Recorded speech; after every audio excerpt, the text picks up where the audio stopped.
주님께서 여러분과 함께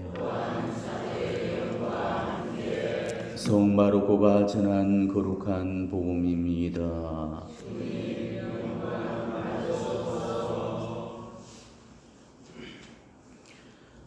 그때 예수님께서 군중에게 말씀하셨다. 누가 등불을 가져다가 함지송이나 침상 밑에 놓겠느냐? 등경 위에 놓지 않느냐? 숨겨진 것도 드러나기 마련이고 감춰진 것도 드러나게 되어 있다. 누구든지 들을 귀가 있거든 들어라. 예수님께서 다시 그들에게 말씀하셨다. 너희는 새기어 들어라. 너희가 되어서 주는 만큼 되어서 받고 거기에 더 보태어 받을 것이다. 정녕 가진 자는 더 받고 가진 것 없는 자는 가진 것마저 빼앗길 것이다. 주님의 말씀입니다.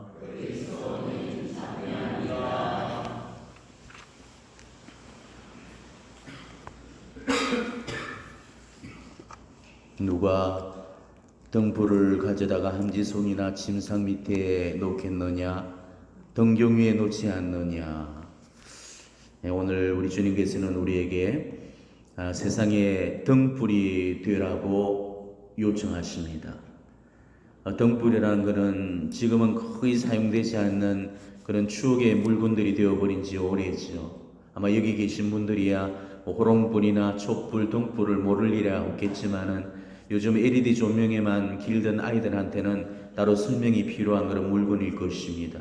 예수님 당시에 팔레스티나에서도 전기가 없던 시절이었기 때문에 어둠을 밝히는 그 조명기구로서 당연히 이 등잔과 등경이 사용이 되어졌습니다. 등불이 어디에 사용되는지는 말씀을 안 드려도 잘 아실 겁니다. 사물을 비추거나 사람들이 볼 수 있도록 하기 위해서 쓰이는 그런 도구죠. 이 팔레스티나의 그 가옥은 지름이 50cm도 채 되지 않는 그런 작은 창문 하나만 달랑 있기 때문에 집안이 낮에도 매우 어둡고 침침했습니다. 그렇기 때문에 낮이든 밤이든 할 것 없이 이 등잔이 필요했던 거죠. 등잔이라고 해서 뭐 아기자기하고 예쁜 조각품이 아니고 단순한 그 그릇 속에 기름을 붓고 심지 하나를 담고던 그런 형태였습니다. 성냥이 없던 시절이었기 때문에 불을 한번 끄면 켜는 게 쉬운 일이 아니었죠. 그래서 불을 한번 켜놓으면 끄는 법이 잘 없었습니다. 집에 사람이 있을 때는 높직이 있는 그 등잔대 위에 얹어두고 있다가 또 외출할 때는 안전을 위해서 등잔불을 등잔대에서 내려서 흙으로 만든 말 위에다가 두었죠. 그러다가 외출해서 돌아오게 되면 다시 높은 등잔대 위에다 얹어두게 됩니다. 근데 등불을 땅바닥에 내려놓으면은 이 땅바닥 주변밖에 비출 수가 없죠. 등불이라는 것은 높은 데 있을수록 주변을 더 넓고 환하게 비출 수가 있습니다. 때문에 등불은 사람들이 볼 수 있는 높은 곳에 두기 마련입니다. 그런데 이 등불을 켜서 돛박으로 덮어준다는 거, 이거는 있을 수가 없는 일입니다. 등불을 켜서 돛박으로 덮어놓은 경우는 전쟁 시에나 들어있었던 일이었습니다. 빛이 새가 나가면은 적에게 발각될 위험들이 있었기 때문에 빛을 차단해야만 했죠. 그런 목적이 아니고서는 등불을 켜서 덮어둘 이유가 없는 겁니다. 오히려 등불은 빛이 조금이라도 더 넓게 퍼져나갈 수 있도록 더 높은 데다가 두어야 되죠. 또 등불은 필요한 때와 장소가 따로 있습니다. 등불은 밝은 곳에서는 필요 없는 물건이고 밤이라든지 어두운 곳에서만 필요한 물건들입니다. 어둠을 밝히기 위한 게 이 등불의 역할이죠. 이런 우리 등불의 존재 이유와 그 역할을 알고서 이 오늘 복음을 들여다보셔야 됩니다. 근데 여기서 말고도 예수님은 복음서 몇 군데에서 이 등불의 중요성을 언급해 하신 적이 있으셨죠. 루카 복음에도 이렇게 되어 있습니다. 눈은 몸의 등불이다 라고 이렇게 말씀하시면서 네 눈이 맑을 때는 온몸도 환하고 네 눈이 성하지 못할 때에는 몸도 어둡다. 그러니 네 안에 있는 빛이 어둠인지 아닌지를 살펴보아라. 너의 온몸이 환하여 어두운 데가 없으면 등불이 그 밝은 빛으로 너를 비출 때처럼 네 몸이 온통 환해질 것이다. 이렇게 이야기하셨습니다. 그리고 루카복음 12장에서도 이렇게 말씀하십니다. 너희는 허리에 띠를 메고 등불을 켜놓고 있으라. 그러면서 혼인잔치에서 돌아오는 그 주인이 도착하여 문을 두드리면 곧바로 열어주려고 기다리는 사람처럼 되어라, 이렇게 이러셨죠. 그리고 마태복음에서는 또 열처녀의 비유를 예로 드시면서 등은 있어도 기름이 없어서 등불을 밝히지 못한 이 미련한 처녀 이야기를 해주고 계십니다. 그러니까 예수님께서 말씀하신 그 등불은 빛을 의미하는 거고 깨어있는 삶을 비유하는 거죠. 우리는 세상을 비추는 빛이 되어야 되고 빛으로서 깨어있는 그 삶을 살아야 한다는 것입니다. 우리는 모두 빛이신 예수님을 받아들인 사람들입니다. 여러분이 세례성사 때 영세초를 받던 그 순간을 아마 다들 기억하실 겁니다. 사제가 부활초에서 불을 땡겨서 영세초에 옮겨 붙인 다음에 그거를 건네주면서 분명하고 확고하게 일러드렸을 겁니다. 그리스도의 빛을 받으십시오. 기억나시죠? 또 부활 성야 밤에 사제가 부활초를 듣고 성대에 입당을 하면서 그리스도께서 우리의 빛이심을 고백을 하죠. 그리스도 우리의 빛. 그러면 여러분은 하느님 감사로 응답을 하게 됩니다. 이것도 기억을 하실 겁니다. 이처럼 우리는 예수님의 빛으로 불림을 받고 초대받은 그런 사람들입니다. 예수님은 우리가 빛의 삶을 살기를 원하십니다. 예수님의 빛을 받아서 그 빛으로 살기를 원하시는 거죠. 자기 자신의 빛을 비추어야 되는 것이 아니고 예수님의 빛을 받아서 그 반사하는 빛을 비추어야 되는 것입니다. 달은 태양이 없으면 빛을 내지 못하죠. 달 스스로는 결코 빛을 만들어낼 수가 없습니다. 해를 더 많이 받으면 받을수록 달은 더욱더 밝아지고 커지게 되죠. 그래서 보름달과 금음달만 우리가 비교해봐도 알 수가 있죠. 태양 광선에 더 많이 노출되면 노출될수록 달의 밝기와 기가 점점 더 세지고 커지게 되잖아요. 우리는 예수 그리스도를 옷 입을수록 더욱더 강한 빛, 더욱더 놀라운 빛, 그래서 더욱더 아름답고 거룩과 완전한 빛을 내야 되는 것입니다. 우리의 이 빛은 이 세상 모든 사람들이 다 볼 수 있도록 더 높이 올려져야 됩니다.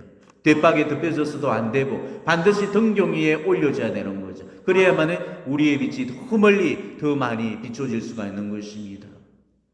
우리 빛이 교회 안에서만의 빛이 되어서는 안 되는 것입니다. 우리는 세상 속에서도 빛이 되어야 됩니다. 그래서 예수님께서도 너희는 교회의 빛이다 이렇게 말씀하지 않고 너희는 세상의 빛이다 이렇게 말씀을 하셨던 겁니다. 교회 안에서만 빛을 내고 교회 바깥에서는 빛을 잃어버린 그런 그리스도인들이 얼마나 많습니까?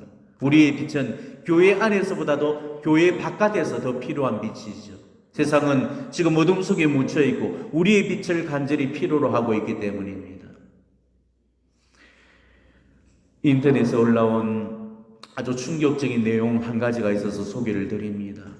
서울의 어떤 아파트에서 벌어진 일이었습니다. 이 아파트의 한 동이 어느 날부터인가 애완견 문제로 시끄럽기 시작했습니다. 이 동에는 거의 절반에 가까운 세대가 애완견을 기르고 있었다고 그럽니다. 아파트가 큰 평수다 보니까 큰 개를 기르는 사람들도 있었고 여러 마리 개를 기르는 사람들도 있었죠. 근데 10년이 넘도록 개가 계단이라든지 엘리베이터에 오줌을 싼 적이 단 한 번도 없었다고 그럽니다. 개를 데리고 나갈 때도 줄에 목을 묶여가지고 이렇게 데리고 나갔고 아파트를 출입할 때는 개를 안고 다닌다고 그럽니다. 그만큼 견주들이 조심을 해가면서 에티켓을 지켰다고 그러죠. 근데 반상회 때마다 애견 문제로 시비를 거는 몇몇 아줌마들이 있었다고 합니다. 개를 기르는 집마다 매달 벌금으로 20만 원씩을 물자는 등 개를 다니면 신고를 하자는 등. 근데 그렇게 시비를 거는 아줌마들이 다 교회에 다니는 아줌마들이었다고 그럽니다. 그 중에 교회 권사 아줌마가 제일 심했다고 그럽니다. 아예 공공주택법을 덜먹이면서 동네 개를 다 쫓아내자고 그러고 개를 안고 나오는 그 사람과 마주치게 되면 괌을 어디서든 빽빽 찔러댔다고 그러죠. 근데 그 아줌마가 그 동의 반장이 되면서 이제 사단이 벌어지게 됩니다. 개주인들은 난감해졌고 매일매일이 그 권사 아줌마 때문에 긴장의 연속이었죠. 견주들의 예상대로 그 이후로 이 반상회는 개를 내쫓아는 성토대회로 변질이 되었습니다. 개 키우는 게 무슨 큰 죄도 아닌데도 마치 죄인 다루듯이 심하게 몰아붙였던 것입니다. 근데 어느 한 날에 엄청난 사건이 터지고 말았습니다. 누가 엘리베이터 안에다가 엄청난 양의 오줌을 쏴놨던 것입니다. 바닥이 완전히 젖어서 질펀하도록 그렇게 놓았던 거죠. 오줌 냄새도 치도겠습니다. 사건이 터지자 이 반장 아줌마와 같은 교회에 다닌다는 그 아줌마들이 합세를 해서 정말 기다렸다는 듯이 견주들을 몰아붙이기 시작을 했죠. 교회 권사인 이 반장은 엘리베이터에다가 개주인들을 성토하는 그런 대자보까지 붙였습니다. 이 개주인들아, 눈이 있으면 봐라. 이게 도대체 무슨 짓이냐? 근데 놀랍게도 이런 행위가 그냥 한 차례에 끝난 게 아니고 근 2달 동안 계속해서 이어졌다는 거죠. 관리사무소는 예산을 이유로 CCTV 설치를 거부했고 개주인들은 억울한 그 모함 속에서 엄청난 그 스트레스에 시달려야만 했습니다. 지금까지 10년 동안 아무 일도 없었는데 도대체 어느 견주가 그랬을까 서로 궁금해했던 것이죠. 그 시간에 그 누구의 개도 바깥으로 나온 적도 없었고 경비 아저씨조차도 의문을 가질 정도였다고 그랬습니다. 큰 개들은 새벽에 계단으로만 다니게, 그리고 작은 개들은 주인들이 안고 바깥으로 나다니기 때문에 이거는 도시당시 이해할 수 없는 노릇이었던 거죠. 그러면서 좀 의구심이 들기 시작했습니다. 엄청난 그 소변량이 항상 고정적이었다는 그 사실도 미심쩍었고 2달 동안 끊이지 않고 계속 반복되었다는 것도 수상했습니다. 게다가 반장 아줌마랑 교회 그 아줌마들이 그 성토되어는 날이 갈수록 더욱더 심각해져 갔죠. 그렇다면은 누군가가 오줌을 모아놨다가 그 시간에 버리는 건 아닐까라는 그런 의심이 들었습니다. 그래서 마침내 어떤 견주가 억울한 나머지 참다 못해서 자기 돈을 들여서 자체 녹화 비디오를 사서 엘리베이터 안에다 몰래 설치를 했죠.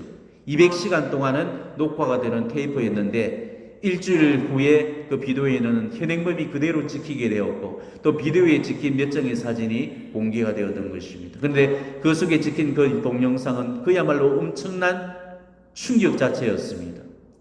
대학생쯤 되어 보이는 20대 아이 둘이 낄낄거리면서 엘리베이터에 탑승했죠. 그리고 요리조리 확인하고서는 엘리베이터 문을 닫더니 가방에서 커다란 페트병을 꺼내고서는 그 안에 가득 들어차 있는 오줌을 바닥에다가 이렇게 퍼붓는 것이었습니다. 그리고는 낄낄거리면서 요리 사야져 버리는 거였죠. 근데 저들은 다름 아닌 그 견주들한테 폭언을 퍼부으면서 개들을 쫓아내야다고 외치던 교회 권사인 그 반장의 2 아들들이었던 것이옵니다. 물론 오해하지 말고 들으십시오. 개신교 전체를 싸잡아서 편애하려는 그런 의도는 절대 아닙니다. 우리 그리스도인으로서의 그 삶을 다시 한번 돌아보고 반성해 보자는 겁니다.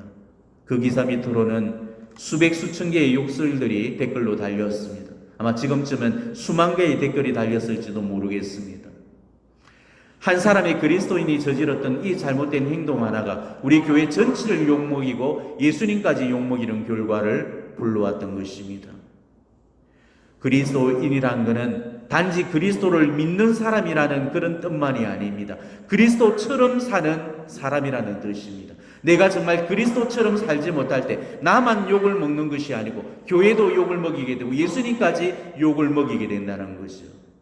왜 바깥 사람들이 개신교회 신자들대로 예수쟁이라고 그렇게 폄하를 하겠습니다. 이 쟁이라는 이 전미사는 좋은 의미로 사용되어지는 용어가 아니죠. 욕심쟁이, 허풍쟁이, 수다쟁이, 급쟁이, 고집쟁이, 떼쟁이 전부 다 부정쟁이로 호칭할 때 쓰여지는 그런 단어입니다. 예수 믿는 사람들이 왜 이런 쟁이가 되었는지 세상에 내려줬던 이 그리스도인에 대한 그 평가에 우리도 함께 귀를 기울여 보셔야 됩니다.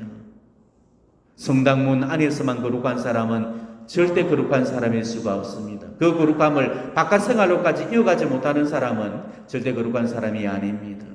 우리의 신앙은 물론 성당 안에서 고백이 되지만 그게 검증되고 증명되는 공간은 성당 바깥에 있습니다.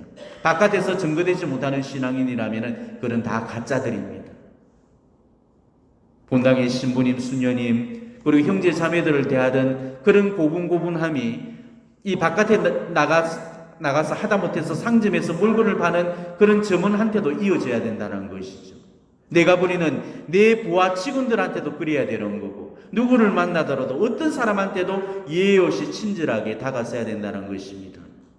내가 지금 바깥에서 만나는 사람들은 모두 내 빛을 필요로 하는 사람들입니다. 그들에게 정말 등불이 되어줘야 되고 그들의 앞길을 밝혀줘야 되고 어두운 그들을 밝은 길로 이끌어줘야 되는 것입니다. 그러려면 내 신앙이 나의 행실로서 먼저 증거가 되어줘야 된다는 것이죠. 장사를 하면서 물건을 속이고 가격을 속이고 저울을 속이는 사람은 그리스도인일 수 없습니다. 성당에서는 그렇게 착한 할머니가 집안에만 가면 모진 시어머니가 되고 성당에서는 정말 천사 같던 자매가 집에 들어선 순간부터는 못된 며느리가 된다면 그 사람은 절대 그리스도인일 수가 없는 거죠. 성당에서는 그렇게 마음씨 좋은 그 바오로 씨가 회사만 갔다면 지탄받고 손가락질 받는 그런 상사로 변한다면 그 사람은 그리스도인일 수가 없는 것입니다. 우리는 그릇된 품행과 은행으로 이 세상 사람들에게 손가락질 받고 지탄을 받는 그런 행동을 일삼아서는 안 되는 것입니다.